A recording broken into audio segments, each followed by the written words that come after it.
Hello my dear friends, here's Martin aka Mad Max from Austria. Wuben sent me the new G5 to get my opinion and it's now for sale on their webshop for only $19. Let's start with the specs. The G5 uses a white LED which can produce between 2 and 400 lumen. And it has a RGB LED which can produce multiple colors in the 10 lumen range. The part where the LEDs are mounted can be swiveled 90 degrees onto both sides. So you can see, you can have it either this way or that way. And as you might also notice, that's quite hard to operate, not only because it's very tiny and not easy to grab, but it seems to be a very tight fit in here. Overall, the G5 is very small. Compared with two AA cells, you can see it's a little wider, it's a little longer, but it's even smaller than a AA battery. Here's the switch for turning on and off and to change the modes. And there is a wheel which can be used for dimming and color change. Unfortunately, the colors cannot be dimmed and sometimes the G5 needs clicks to change things. But that's not very complicated to operate and I will show you later in this video. Next to the switch we have this slider. It has a mechanical lock position, an unlock position, and if you slide it the whole way it opens up to the USB-C port which is used to charge the internal battery which has a capacity of 450 milliamp hours.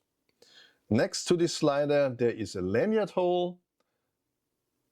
And under the bottom there is a magnet which allows the G5 to be mounted on metallic surfaces. In my sample the magnet is not very strong, but it will keep it even in the worst possible position, until it's shaken a lot. And at last, the clip. Wuben decided to make it able to swivel to both sides.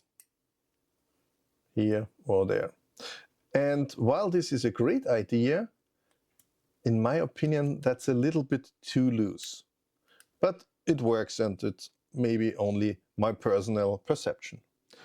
Before I show you how to operate the G5, let's have a look at the box and the accessories. My sample came in this box. The flashlight was mounted in this plastic tray.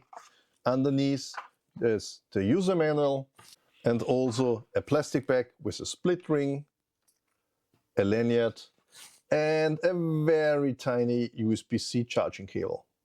Now let's check the user interface. At first, moving the slider to the unlock position and click the switch so it comes on in the color mode. Or maybe the white mode. That depends on which mode you left it.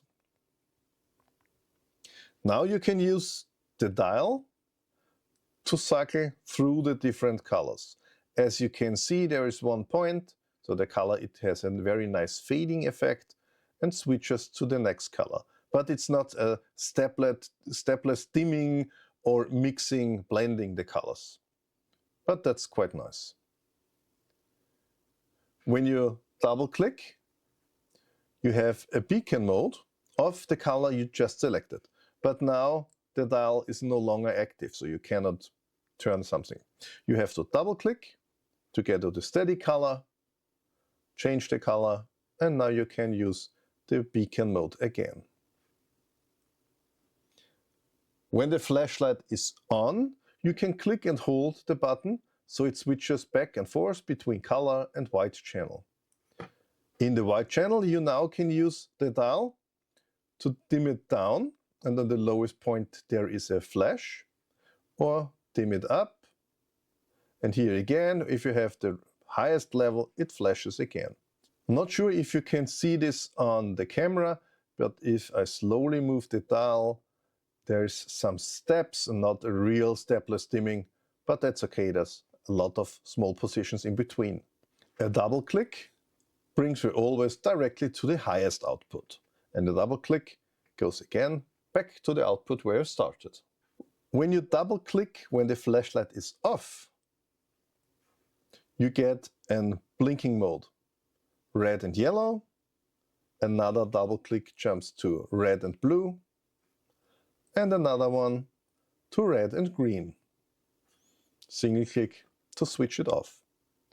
If you press and hold the button while the flashlight is off, you get a battery indicator for 5 seconds. The blue blinking LED indicates between 90 and 40%. A steady blue would be more than 90%, a steady red between 40 and 15%, and red flashing is below 15%, so time to charge again. Of course, I took some measurements, but keep in mind my equipment is not professional grade, so please take my numbers with a grain of salt. In the lowest mode, I got 4 instead of 2 lumen. The maximum output was 396 lumens, that's on point, but according to ANSY's 30-second rule, it's only 300 lumen. Here you can see the runtime graph I took. Within the first minute, the output drops from 400 to about 50%, and then continuously gets lower as the battery gets empty. It did shut off after 57 minutes. Now let's have a quick look how the G5 performed in my garden.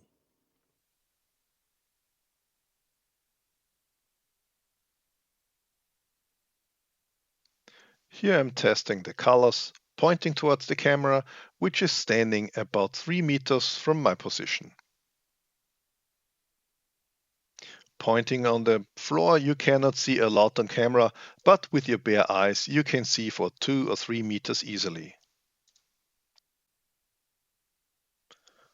The white light in the lowest mode you can see a little better, then dimming up of course, and that's the brightest mode. And as you can see, no problem in my backyard, and the bicycle there that are a little bit more than 20 meters from me. Now let's do a test walk. With some kind of a medium brightness, it's no problem to walk out the trash or whatever you do in the night in your backyard.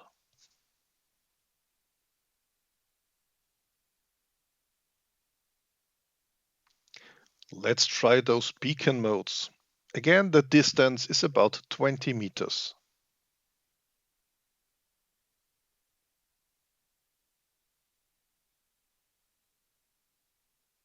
Since it's cold, it's time to go back into the house.